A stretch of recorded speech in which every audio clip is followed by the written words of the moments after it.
Welcome, ladies and gentlemen. I want to appreciate you so much because of your great support. Please consider subscribing to this channel. The DPP, Noordin Haji, has come out to drop the case of the former cabinet minister of Interior Security, Fred Okengo Matiangi. I started watching out the steps on how this scenario was going to end up this morning. During history, before the case of Matiangi has been dropped today this morning, and the report and the letter is there, I will read for you. But I want us to read a certain document that has been declassified on how Matiangi yesterday had a night crisis meeting. And this night crisis meeting, Matiangi was present. Ezekiel Machogu, who is the cabinet minister of education, was present. Shadrach Mose was present. Mugirango North Member of Parliament Joash Nyamoko was present. And certain Gusii leaders were present. And this is the declassified issue that was discussed there. Number one, as I display on the screen, the meeting between CS Machogu and Fred Matiangi was held at Zespa Hotel in Kisii.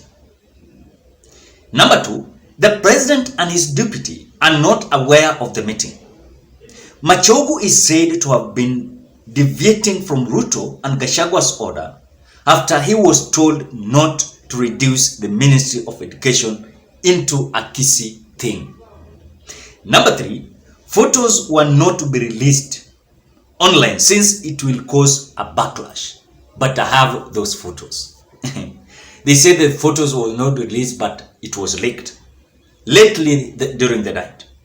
Number four, the meeting was attended by Simba Arati, Anthony Kibagendi, businessman Joel Okengo Nyambani, and Duke Mainge Ichate.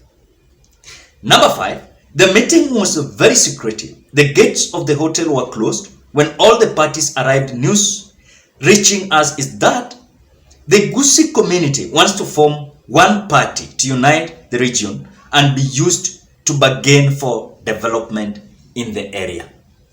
That is what we are being told in number 5. Number 7, CS Machogu is unhappy with the way the Kenya Kwanza administration has been following up on his brother Matiangi over what he said it is disrespect to the Gusii community in that Matiangi was working under the instruction of his then boss. It is so declassified.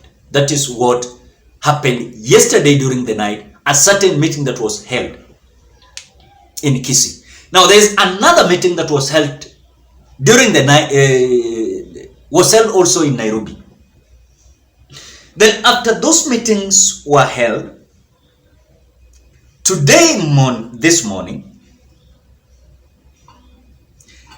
now the DPP, Noordin Haji office has released the letter. And I will not read all the letter. I will read the section that has come to at a point that now they're ruling out that the officer's evidence towards the accusation of Matiangi has no enough evidence. And the recommendation and the accusation of Matiangi was two.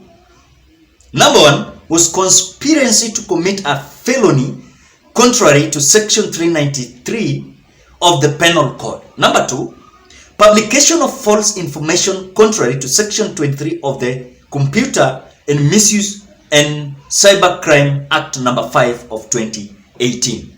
But now this is the decision of the office of DPP. Upon independent and through analysis of the evidence availed and a review of the statements of the witnesses, the Director of Public Prosecution found that the evidence provided was not sufficient to sustain the above charges against Dr. Fred Okengo Matiangi and his advocate, Mr. Dunstan Omari. The evidence provided did not meet the ingredients needed to prove each of the aforementioned offenses as required by the law. The Director of Public Prosecution has therefore directed the Directorate of Criminal Investigation (DCI) to close the inquiry file with no further police action. Lillian Obuo, OGW, AG, Deputy Director of Public Prosecution and Chief of State. Monday, 13th March 2023. I think that is what we are being told. Now, ladies and gentlemen, I want to be very careful when it comes to this statement and the issues that are arising when it comes to Fred Okengo Matiangi. There are two statements that are coming at a point that Matiangi is like his accusation, and I told you the other time, this was purely political. Some people came out celebrating that Matiangi did a wrong thing or he reported wrong information or those kind of things.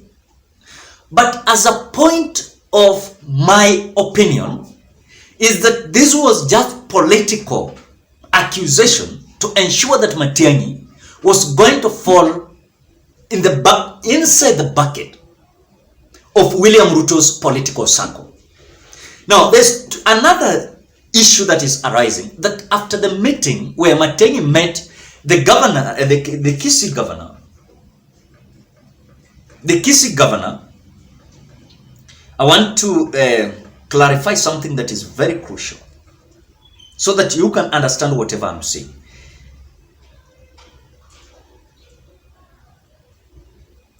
Now,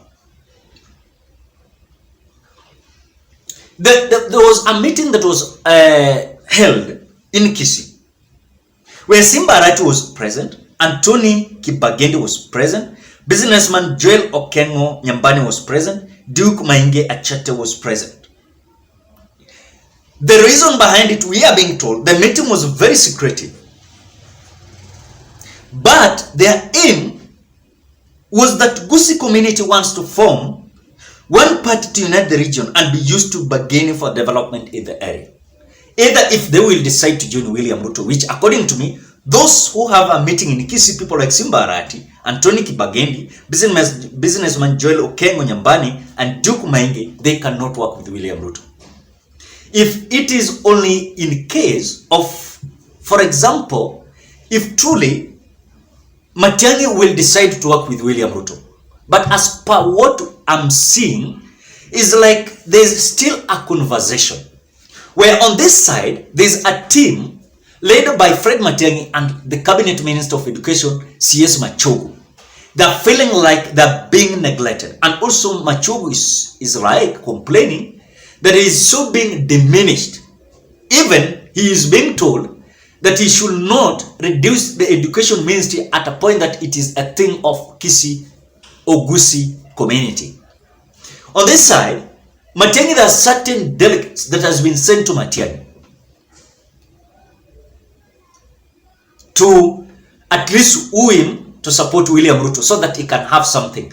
You know, one thing that I have realized is that these people, William Ruto and his government, they're just playing politics. You surrender or we accuse you. We are being told that Matiangi is surrendering. And that is why his case is being dropped. And this comes after the 3 members of parliament of ODM met William Ruto during the night, Friday evening. Then this after that, I told you that this case was going to be dropped. Some people say that I don't know what I'm saying. Now, as you speak now, the case has been dropped. The letter I will share at the community. The case has been dropped. Matiangi is not having any case now. And I want to tell you again, the case also and the summon of EACC that Matiangi's wealth to be interrogated is going to be dropped. Mark my words. That is the statement.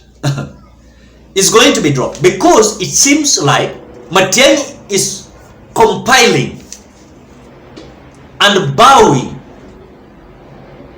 before this so-called William Ruto's government.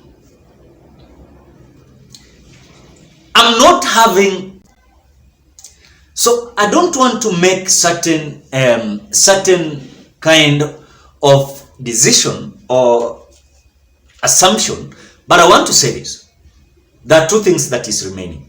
One, Matiangi and others to form a political party that either is going to join Azimio or either is going to join what? Kenya Kwanza. But there is a high percentage of their political party. Raila Odinga is encouraging them to have their political party. On the other side, you saw Cleophas Malala saying they don't want these so-called small political parties. They want to join to one political party, UDA. So as things are continuing to unfold, ladies and gentlemen, we are waiting. If truly Matiangi will bow down and work with William Ruto, which I don't see, but let's wait. Nothing is impossible in politics. Things might change, and Matiangi might decide to work with William Ruto. I don't know. That is just an opinion. But again, there's a high possibility of Matiangi working with Raila Odinga. And the movement that is being prepared in Kisii or Gusii community, we are waiting. So ladies and gentlemen, what are your thoughts? Drop your opinion at the comment section below. Otherwise, I want to appreciate you so much because of great support. Please consider subscribing, liking, commenting, and sharing this video. I want to say thank you for those who have come out to contribute to this channel and donate this channel to support the work of this channel. Please consider supporting and donation as we are planning to buy a camera. We are having a contribution only this month of March. Then we should buy a camera. If the price will not accommodate us, then we are going to buy a phone that will assist us, because the phone that I'm using, the phone that people calls, is the phone that people text, is the phone that I do everything. Because of the space also, I'm requesting your support. Please consider supporting this channel. For those who are always reaching me out, encouraging me through prayers and all those kind of things, I want to appreciate you so much. You're so much important to this channel. May God bless you. Bye bye till we meet on another video.